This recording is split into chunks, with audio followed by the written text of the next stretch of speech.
ClaretsTV speaking to Chelsea manager Robbie Simpson after the 6-1 win here at Weymouth. Robbie, what a great day! Your biggest ever away win in charge in your last game.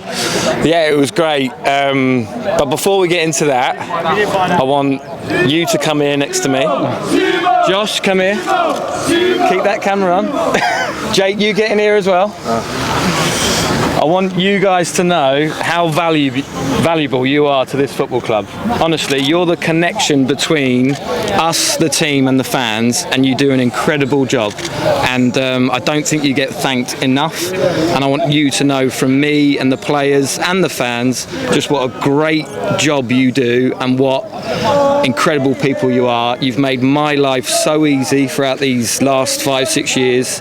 Brilliant questions, helpful. Whenever I wanted a message to be put out, you put it out there, and whenever you felt like the need to get a message across from the fans to us, you did so in the best manner you could, and you're a real credit to the club, all of you, and your dad as well. Thanks. Particularly. Thanks. And I can't wait to come on Radio Clarets next year.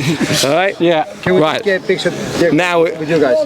Now we can do the interview. Yeah. Right.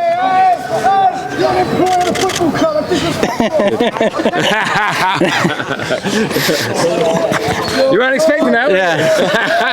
Yeah. Were you disappointed when we went 1-0 down? I really was. Yeah, it really was, because we spoke about some patterns of play that would really hurt them, and probably not a surprise to anyone. It wasn't Freddie running towards the ball, it was Freddie running in behind, and the right side in that first half really didn't take to the game plan very well. The left side was good, which is where sort of 2 goals came from at least. So I was disappointed going 1-0 down, but let's forget about that, because the rest of the day was amazing.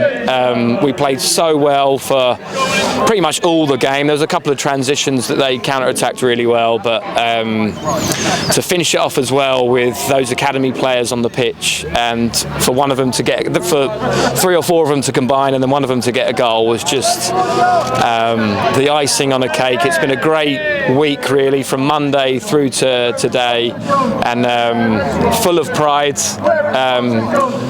Dan Watkins actually messaged me before Monday and said he's probably the only person who knows how much this club owes me, and he hopes I'm proud of what I've achieved. And the truth is that the club owes me nothing. I've had an absolute blast. It brought me in a moment when I needed a club like this to help me with my future career, and it's been perfect. I didn't see myself going into management, but I'm so pleased that people above, Dan and Steve Shaw at the time, forced me to do it, because it's been incredible and given me so many more memories in football that I didn't think that I would have. And I am super proud of our achievements, and I've reflected quite a lot this week on what we have achieved,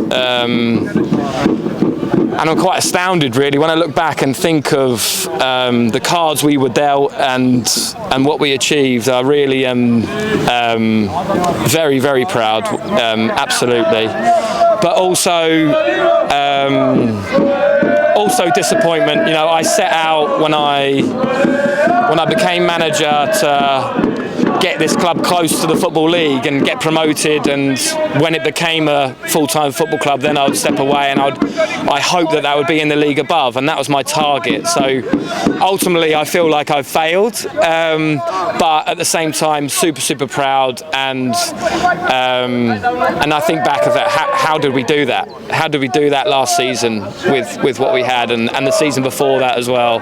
So yeah, big thanks to everybody at this special football club. I'm proud to sit here as having made history for the club last season, but also because of my feeling for this football club, I hope that history gets broken next year. I really do. I hope that Angelo can come in and really hit the ground running and not take too long, i.e. this time next year the club are sitting as National League South champions and a National League football club. I'm looking forward to coming back and watching the team. And obviously, you've always used young players, a great legacy there.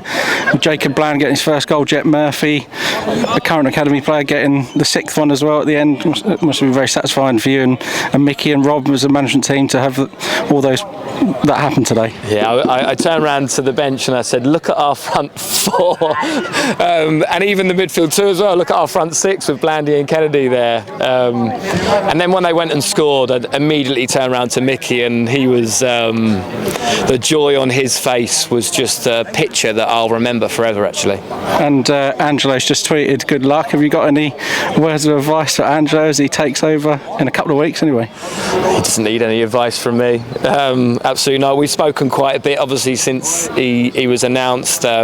We get on really well. The only reason why I didn't like him previously was because he was Braintree manager. But yeah, I wish him. I wish. Mourinho, change Mourinho, change Mourinho, change Mourinho. Thank you, lads. John, you got to get off. Appreciate it. Yeah, I wish him all the best, and yeah, I'll be about, I'm sure. Yeah, I'd just like to say on behalf of Chris, who interviewed you first when you said you didn't want to be manager, and Andrew and Sophie and everyone that's worked in the media team, just thanks for 6 years almost at the club. Chris's first interview when he asked you if you want to be a manager as well down at Havant, and to here, and just thanks for what you've done for the club, Robbie. Yeah, no, honestly, it's been an absolute pleasure, and Chelmsford will hold a piece of my heart forever.